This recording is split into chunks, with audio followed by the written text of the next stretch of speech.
Hello and welcome to Just Hoops. In today's video, we're going to continue and finish our NBA preview series with the Detroit Pistons. They went 23-59 last year. Dwane Casey did a solid job at getting some good foundation set, but Cade Cunningham showed brilliance, and going into this year, they have two young rookies in Jaden Ivey and Jalen Duren that they're really excited about. But this video, we're going to look at both ends of the floor and look forward to what we can see from Detroit this coming season.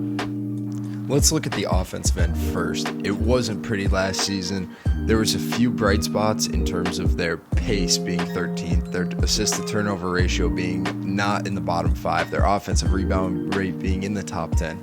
But in this part of the video, we're going to look ahead for Detroit and see what they can do next season to be more successful.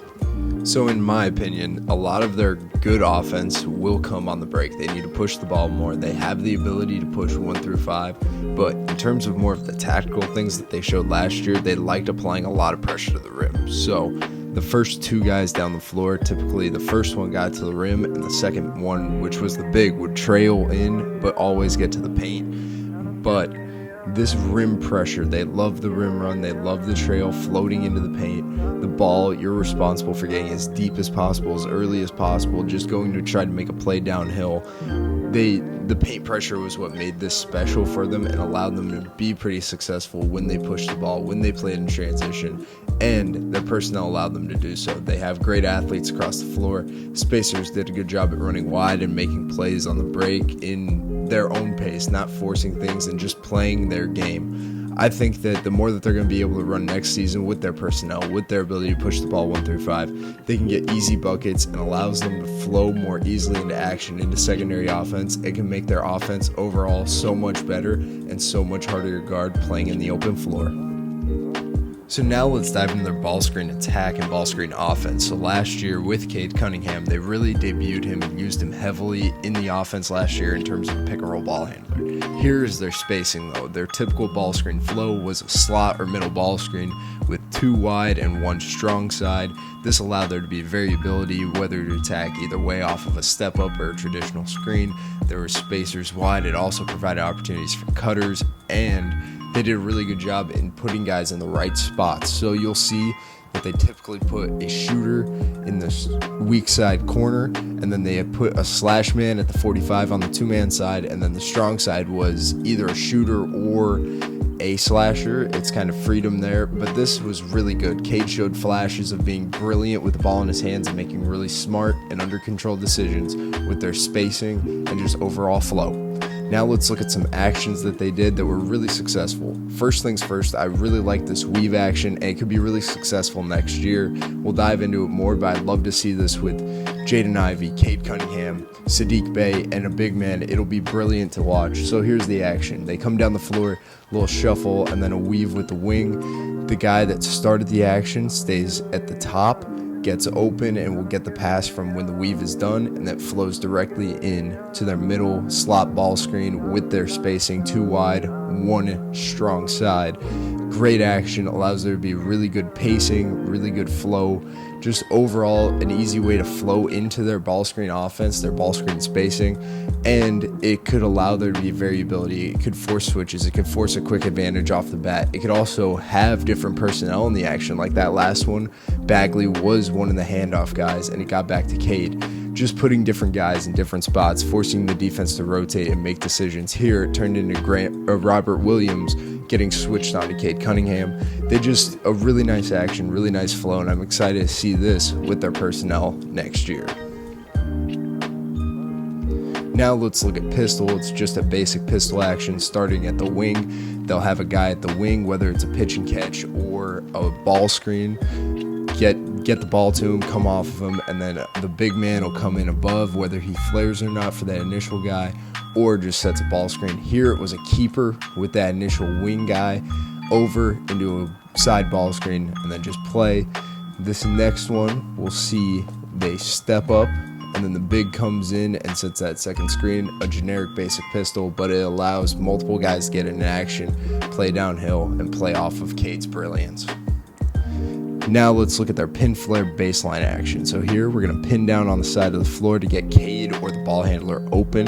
You'll see that the baseline is wrapping through coming off of that pin down screen guy.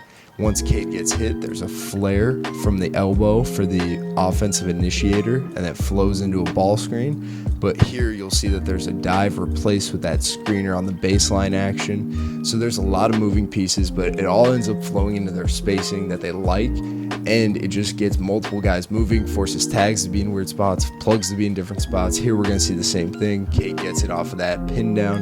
This time the baseline just wheeled through, they flared, got into it, and Cade got a really good look from 3.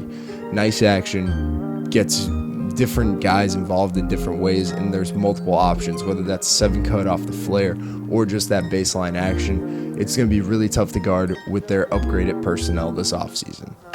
And the possibilities to wrap up the offensive talk of this video. 3-man actions, 4-man actions. You're going to have Jaden Ivey, one of the best athletes in this past year's draft. Try to get him downhill as often as possible. The addition of Bojan Bogdanovic, that guy's a 3-level scoring threat, plays at great pace, and makes smart decisions. Cade Cunningham is brilliant with the ball in his hands. I think that was seen throughout most of this video so far. And then on top of that, Jalen Duren, Big Stu in the middle, and Marvin Bagley all showed great feel for being a pick and roll man, being a diver, being somebody that could pop and make plays in handoffs and 5-out situations. So it's going to be really exciting to see where this offense goes moving forward. But one thing that I want to talk about in terms of 3-man action, getting multiple guys involved, is this little reject away into a Spain. So we'll see it here again against New York. So you'll see Stu sets the away, it's rejected by Sadiq, and it turns into a Spanish ball screen in the middle of the floor.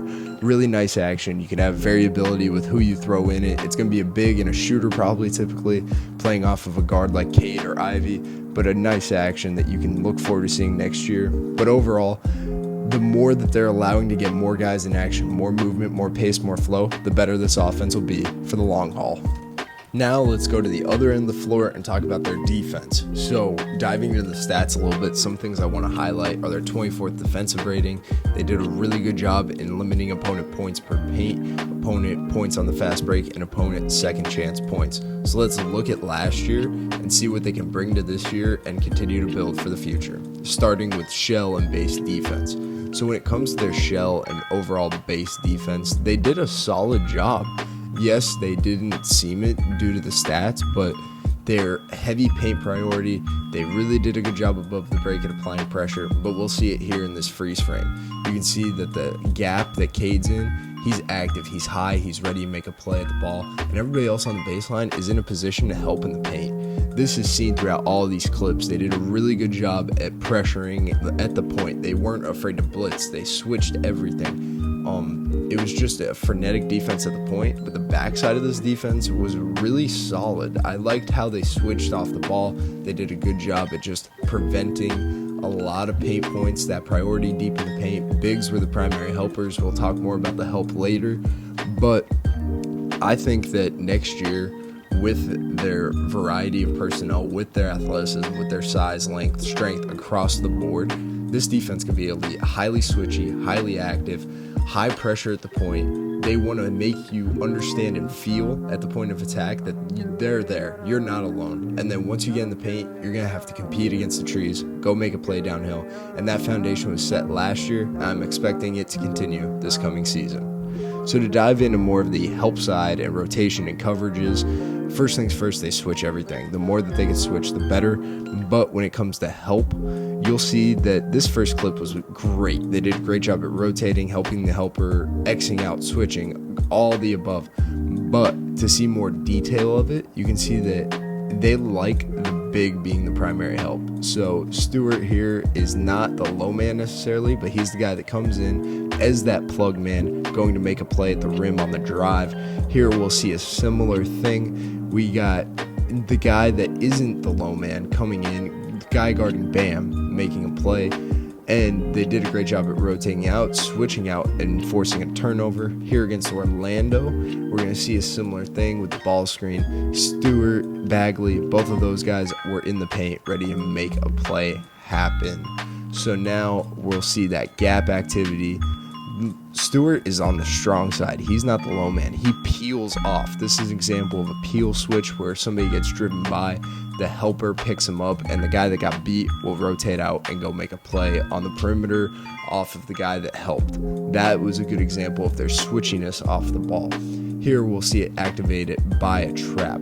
So they end up wheeling out. They did a really good job. Cade gets downhill, but he peels off with Marvin Bagley. Then Cade goes back out and goes make a play on the shot. Now to look at some of their off-ball stuff, we're going to look at a scram right here. So there's a ball screen. The big is the low man. They're going to plug in and take the roll, and the guy that switched is going to scram out to the shooter.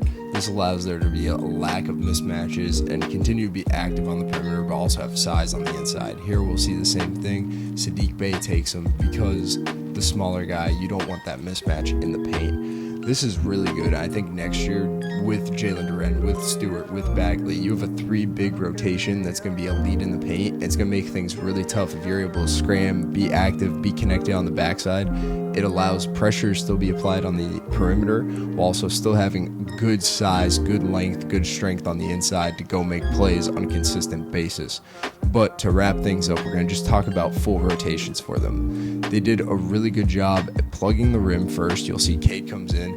Also the help by Stewart there, but the drop and zone up on the high side. There was times where they showed a lot of zoning up and everybody dropping to the baseline and playing up. But later in the year, that top guy was high and he really did a good job at zoning up. Right there, Sadiq Bey is that guy. He just floated that nail area and was able to make plays on anything on the strong side perimeter.